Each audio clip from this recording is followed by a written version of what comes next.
Hey there, cats and kitties. I am the Blues Man, Johnny Blues. With this video, I'll be discussing my thoughts on episode 2 of the anime series, Amaama to Inazuma. And once again, just adorable times 1,000 with Tsumugi throughout the entirety of this episode. But what I really love is we still have this bittersweetness and this idea of this, trio of characters coming together to really help each other. And I love that Kohei, by the end of this episode, has put that into words. He's come around to understanding that this whole dynamic can be mutually beneficial for the three of them.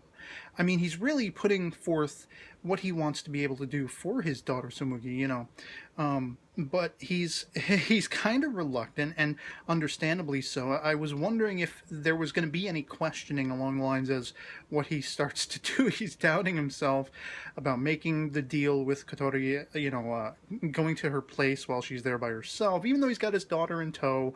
Might this not look weird, and all those kinds of things? And in the modern sense, in modern society, of course, it's going to be one of the first things you think of if you have a male teacher who has, his wife has died, and even if his daughter's coming along for the ride, why is he going and having these clandestine meetings? Not so much clandestine in that, at least he's gone to the guy in school to get sort of advice from him, and he's making no secret about it. He's not trying to hide it, oh, there is something weird going on, but he is nervous about that. And that's one of the lingering things I had in mind, knowing that this probably wasn't going to be a romantic kind of dynamic in any way, shape, or form, that these characters were really going to come together and help each other.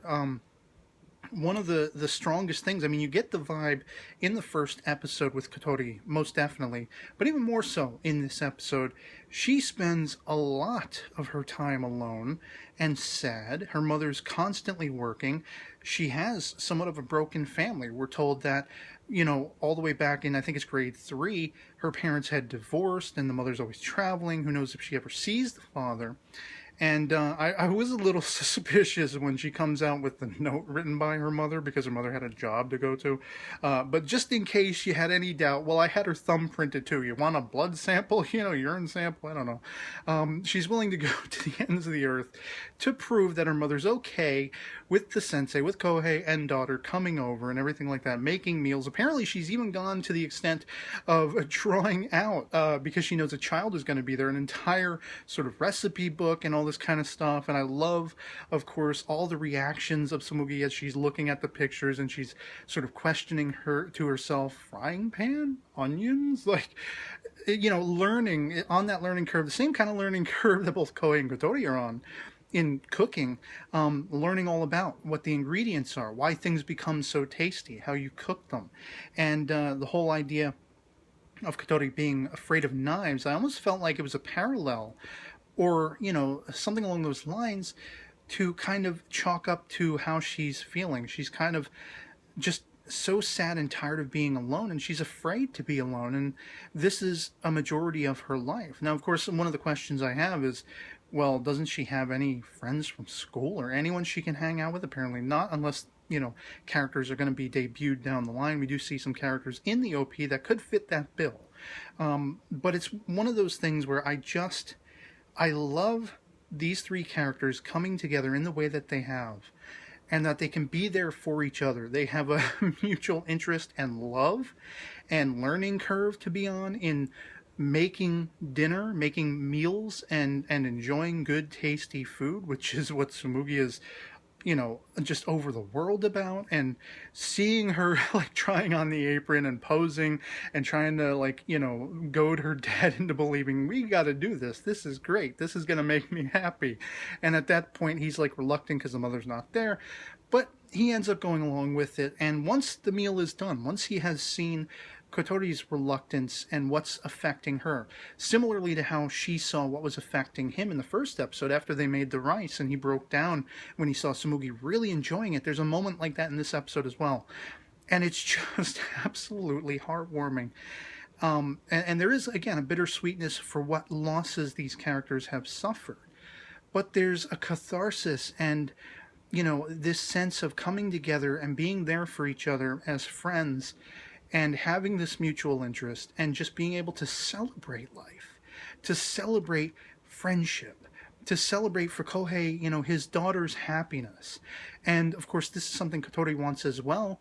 And kind of having to, ask Kohei himself, will you please do this with me? Will you both come and make meals with me? And we can do this all the time. I mean, by the end of the episode, she sulks because she doesn't think Kohei wants to keep doing this.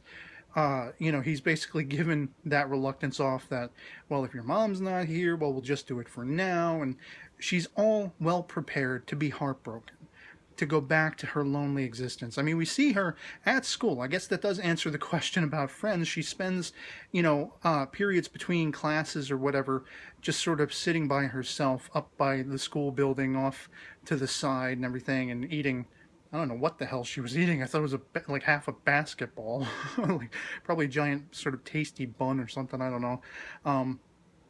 But of course, she's overjoyed when Kohei tells her, hey, we'll do this, but I want to talk to your mom first. And when they enter the restaurant and she's like bent over in apology mode, I'm like, what is she doing? And of course she explains, and just, I love that once again, just as it was with episode 1, I am grinning and laughing and just so happy. And that my speculation was answered, that these characters will come together and will have a mutually beneficial friendship that will ease their pain, that will get them through this chapter of their lives. I don't think Kohei has really fully been able to stop long enough to process the loss of his wife. He breaks down any time Tsumugi, makes a reference to her or is happy about something, because all he wants, his every waking moment, is pleasing that child and keeping her happy. He doesn't want her to feel in any way how sad and reserved as he has felt.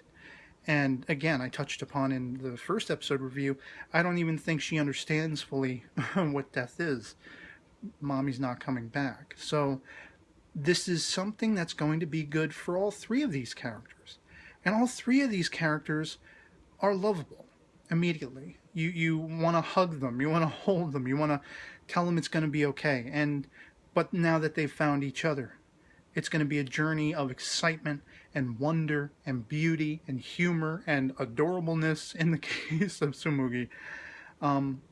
And just so far, I love this series. I can't wait to see more with the next episode coming in a week's time. Love to hear from you guys in the comments below what you thought of episode 2 of Amaama to Inazuma.